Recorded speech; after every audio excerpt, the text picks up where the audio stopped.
tudo bem com vocês? Eu fiquei um tempo sem gravar por motivos de que eu tô estudando muito. A minha rotina, né, como eu mostrei pra vocês no último vídeo, ela começou a ficar mais puxada, né, e acabei deixando um poupouco de lado o YouTube. No vídeo de hoje eu vou contar um pouquinho pra vocês algumas coisas que tem queimado muito no meu coração em relação mesmo a vida, a palavra de Deus, né? Vendo os meus vlogs e os meus vídeos dá pra meio que pra perceber que eu sou uma menina cristã, então eu sou completamente apaixonada pela palavra e eu gosto muito de falar sobre, e eu tenho muita vontade de falar mais sobre a Bíblia aqui nesse lugarzinho, nesse canal, porque eu acho que aqui é um lugar em que eu vou compartilhar quem eu sou. Então não tem como compartilhar quem eu sou sem falar daquilo que eu gosto de fazer, e eu gosto muito de ler a palavra. Eu tenho tido muitos aprendizados nesses últimos dias, né, principalmente estando em casa, nessa questão de rotina, de me empenhar ao máximo para poder manter a constância, e eu queria muito compartilhar, né, a gente nunca sabe quando alguém também precisa ouvir alguma coisa para poder ser encorajado, receber algo mesmo, uma palavra diferente. E eu espero que esse vídeo seja um vídeo bom, um vídeo legal, interessante. Se alguém gostar, se você gostar, né, você que tá assistindo e tipo, perdão, é muito estranho isso. Se você gostar do vídeo, deixa um likezinho pra mim e se inscreve também se puder, e se quiser deixar um comentário também. Eu realmente fico muito feliz de ver alguns comentários que eu tenho recebido, e principalmente eu tava pensando em não gravar por um tempo, mas eu vi um comentário que me deixou muito feliz e me deu vontade de gravar mais. Então, se quiserem deixar um comentário também, fiquem à vontade. E é isso.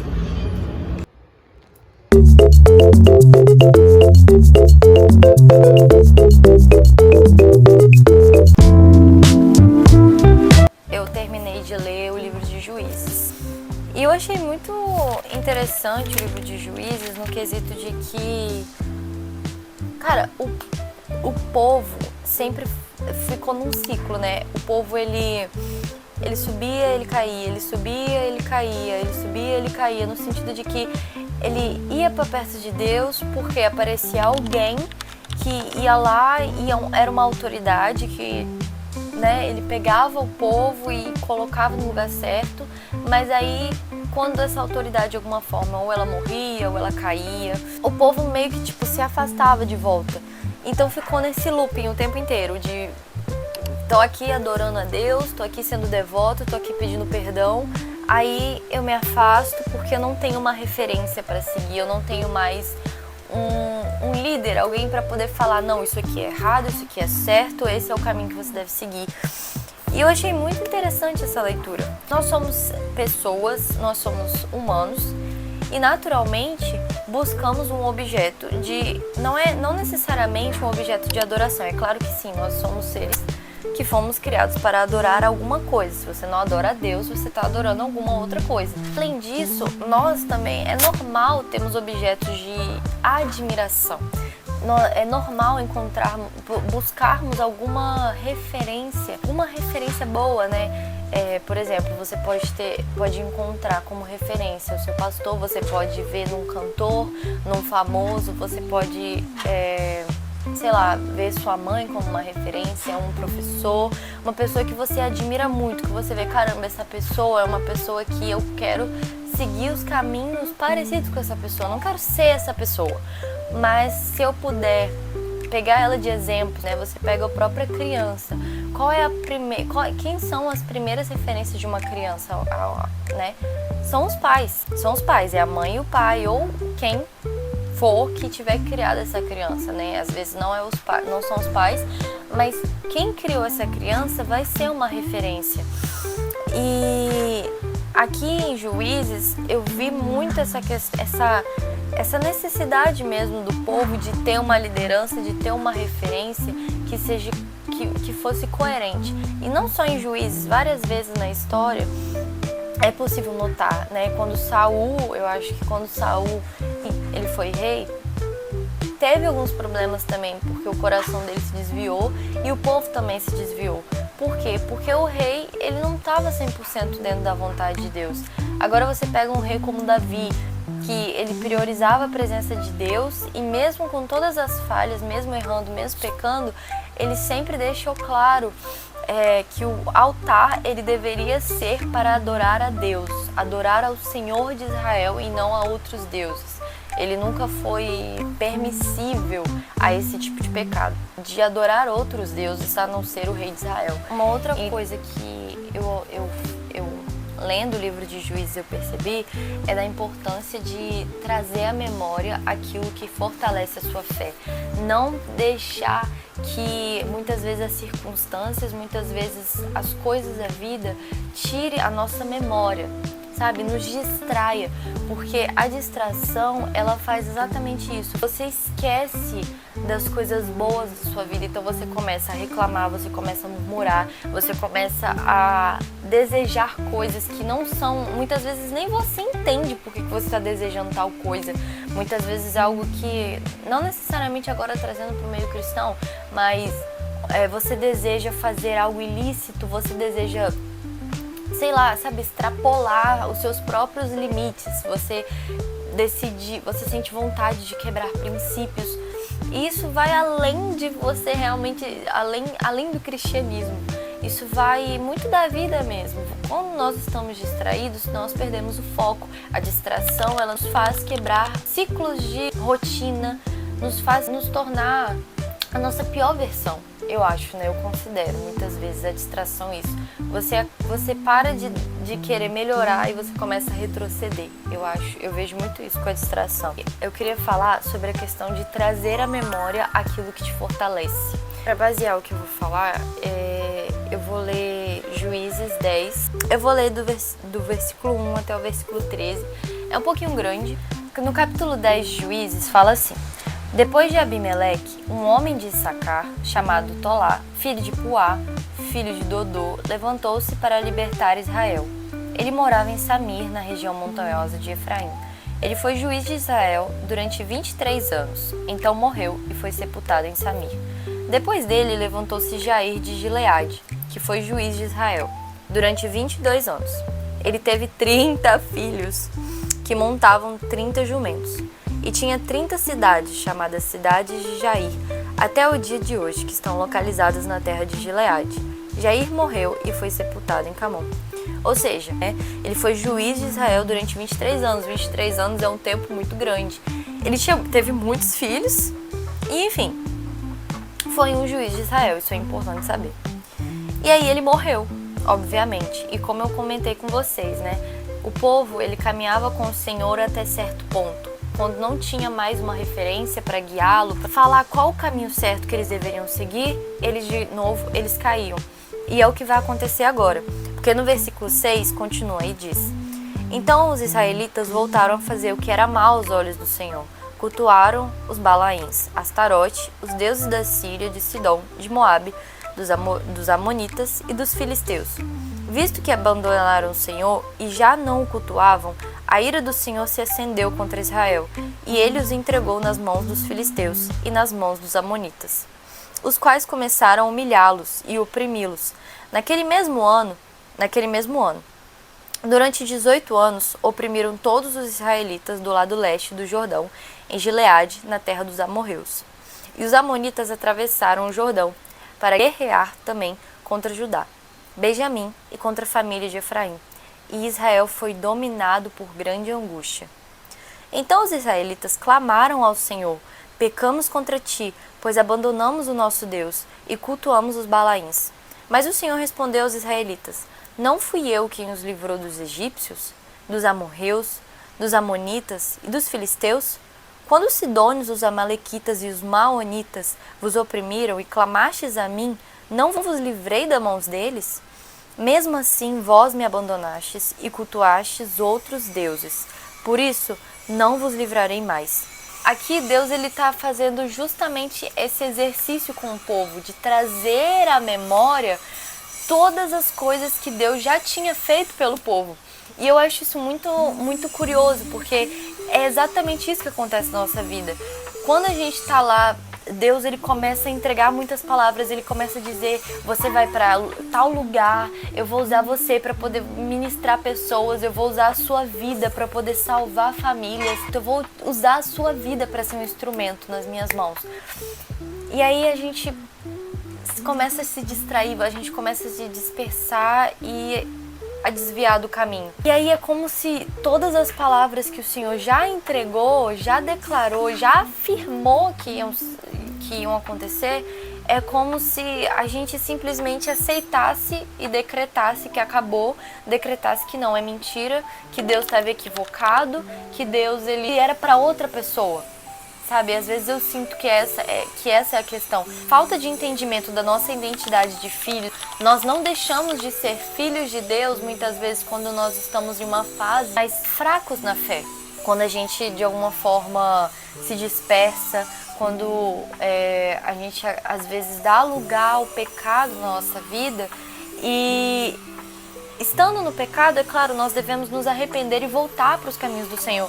Mas o povo de Israel nunca deixou de ser o povo de Israel escolhido pelo Senhor por conta do pecado. Eles nunca deixaram de ser, pelo contrário, Deus sempre voltava e trazia a memória, olha só, eu te tirei do Egito. Foram 400 anos de escravidão. Você não iria embora do nada, sabe? O faraó, ele não ia deixar você ir embora do nada se não tivesse algo maior, algo, sabe? Se não tivesse a minha mão ali te salvando, te guiando no deserto. Vocês peregrinaram durante 40 anos no deserto. Tá, até nisso Deus estava cuidando deles, porque poderia muito bem ser um povo que tivesse, sabe, com o passar do tempo, tivesse morrido, poderia ser um povo que já tivesse sido apagado com o tempo, a gente não sabe, mas Deus, ele alimentava o povo, ele cuidava do povo, o povo reclamava, e Deus voltava, e Deus alimentava, e Deus cuidava. E Deus perdoava, porque ele cuidava do povo como filhos, sabe? Ele entendia que era uma fase em que eles estavam realmente, eram bebês e não tinha como. É como Paulo fala, eu não vou dar um alimento sólido para um bebê, se vocês ainda estão numa fase em que vocês não são muito maduros na fé, eu vou ter que dar leite para vocês, porque vocês ainda não têm maturidade e não têm discernimento para poder receber a palavra, o alimento sólido. Então, da mesma forma, o Senhor, ele ia lá, ele não deixava de punir, porque Deus estava tentando educar, né, o teu povo. E aqui, mais uma vez, é exatamente essa situação. Um juiz que estava lá, que governou, estava tudo bem, aí o juiz caiu, o juiz morreu, né, no caso foi Abimeleque. E aí o povo se desvia novamente, porque perde a referência, perde o... É como se o povo ele não tivesse o que segurar fisicamente, só que Deus estava lá em todo momento. E aí eles vêm, depois de um tempo, depois tem guerras, tem conflitos, né, que tá falando que eles brigam com os outros povos e aí eles se arrependem, eles entram em uma grande angústia, exatamente como acontece na nossa vida. Não sei vocês, mas pelo menos comigo.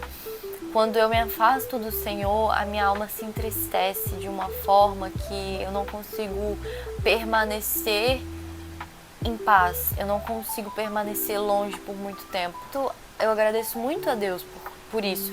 Porque se eu não me angustio, se eu não entendo que se eu estou longe do meu Criador, algo falta, algo essencial para a minha vida, não é que Deus ele vai apenas suprir um vazio dentro de mim. Ele é tudo. Então não é que não é que ele tem um buraquinho aqui no coração que ele precisa suprir. Não é só isso, sabe? Ele é tudo, ele é o que me faz ser um ser vivente. Se não fosse por ele, nem respirar eu respiraria. Então estar longe dele é estar longe da fonte de vida. É eu estar me aproximando da morte, sabe? Pelo menos é assim que eu vejo. E aqui, né, Deus ele começa e ele fala. Quando Israel se arrepende, quando Israel fala com o Senhor, a gente pecou contra você. Ele fala, ele começa a trazer à memória todas as coisas que já passaram. Você trazer à memória o passado, sem, é claro, você também dar muita ênfase e começar a agir com uma melancolia extrema de ai meu Deus, o meu passado, porque Não é você trazer à tona o passado para você reviver traumas, você reviver momentos que Deus já curou, Deus já cicatrizou, não é para você abrir feridas, mas você trazer a memória de onde o Senhor te tirou. É o que faz a gente temer, é o que faz a gente ter o temor dentro de nós, de pensar, caramba, cara, olha onde é que eu tava. Olha aonde eu vou estar se eu não voltar, se eu não tomar cuidado, sabe? O versículo que eu queria trazer está em Lamentações 3:21. Eu ainda tenho lembrança deles e fico abatido, mas quero lembrar do que pode me dar esperança. Eu vou continuar. A bondade do Senhor é a razão de não sermos consumidos. As suas misericórdias não têm fim. Renovam-se a cada manhã. Grande é a tua fidelidade. Como você percebe que Deus é fiel sem lembrar das coisas que Ele fez em que realmente transpareceu essa fidelidade dEle? Quando que Ele foi fiel com você? Quais foram os momentos em que você foi infiel e que Deus permaneceu sendo fiel? Porque a identidade dele não está pautada no que a gente fala. Voltando ao povo de Israel, lá em Juízes, que nem eu estava lendo, a identidade do povo não mudou pelo pecado que eles cometeram. Deus não mudou por conta do pecado. Muito pelo contrário. O povo, ele vinha, Deus, ele causava o arrependimento no povo, e a partir desse arrependimento, Deus mudava o povo, Deus transformava o coração do povo. E a gente acaba tendo uma visão muito de cima das coisas, mas cada geração ali foram pessoas, cada geração que passou por ali, mesmo sendo uma geração perversa, uma geração fiel, foram pessoas, sabe? Então você pega uma geração que foi fiel, foram crianças que cresceram e se tornaram adultos e foram fiéis e por consequência educaram seus filhos a serem pessoas fiéis. Então o arrependimento, ele transforma, e trazer à memória aquilo que te traz força, aquilo que te traz alegria, aquilo que te traz esperança é crucial para não perder a fé em Jesus. A few moments later. Gente, eu queria compartilhar algo aqui muito legal, que foi que eu tô assistindo, né, Carlos Drummond de Andrade. Ele mostrou o professor aqui, ele mostrou um poema que falou exatamente, um poema que falou exatamente o que eu falei com vocês sobre a questão da memória, a questão de trazer, sabe, a memória, de que, tipo, da importância da memória. Filósofo que refletiu sobre a memória, dizendo que a memória é um dos bens, digamos assim, um dos recursos mais incríveis que o ser humano tem. E é mesmo, a memória é um recurso incrível, e um dos grandes medos que a humanidade tem é exatamente a perda da memória, né? Essa questão da amnésia, por exemplo, quem perde a memória perde a sua identidade, perde a sua essência. Nós somos formados pela nossa memória, que é construída através das experiências que nós temos no decorrer da vida, né? Nós vamos nos formando para ser quem nós somos na atualidade. Então, sem essas experiências gravadas na nossa memória, o que somos nós? Somos nada. Eu lembro daquele filme... Tipo, é literalmente isso. Não precisa de ir muito longe para você conseguir entender que se você esquece das coisas, se você... cara, isso é muito doido, porque qual é a filosofia do nosso tempo atual? É justamente você ser acelerado, você não parar para você absorver e entender o que você está consumindo. Você consome o tempo todo um monte de coisa, e você, quando você para, tem um momento que você para e, cara, eu não lembro o que eu fiz ontem, eu não lembro o que eu aprendi na aula que eu acabei de assistir, eu não consigo conversar sobre o assunto que eu tô lendo. Por exemplo, se eu tô lendo um livro, eu não consigo parar pra falar sobre ele porque eu simplesmente não lembro, porque é tanta informação, é tanta coisa que acaba vindo, e a nossa identidade é totalmente marcada por conta disso, porque você para de ser um indivíduo que pensa, um indivíduo que tem uma própria opinião, para ser alguém moldado pelo que tá acontecendo e pelo que você tá consumindo. E tipo assim, você perde a sua essência. E é justamente por isso que eu vejo assim, é nítido, cara. Todas as vezes a palavra fala, traga a memória, lembra do que o Senhor fez, lembra, faz o esforço, para e foca, sabe? Você lembra daquilo que faz você ser você, qual é a sua identidade. Vocês viram o professor falando, cara, não precisa, ele não tá falando, em nenhum momento tocou do assunto de Bíblia, enfim, não falou sobre isso. É simplesmente uma aula em que ele tá falando sobre a literatura, sobre Carlos Drummond de Andrade, sobre um poema dele. E aí, ele trazendo nessa questão de que realmente é algo filosófico, é algo que os filósofos, né, eles buscam entender e, tipo, falam da importância disso. Então o convite que eu trago é, gente, pra vocês cara, parem de correr, parem de se encher de coisas e comecem a prestar atenção. Você escutou um podcast, não vai assistir outro em seguida, para e reflete sobre o que você acabou de escutar, escreve, sabe, se questiona, o que isso trouxe pra minha vida, o que impactou na minha vida. E tudo isso vai você se conhecer mais e conhecer a Deus também. Se você não é cristão, também faz você, tipo, se entender mais, cara. E você ser uma pessoa que não é moldada, sabe? A sua identidade não é fraca, você não é um...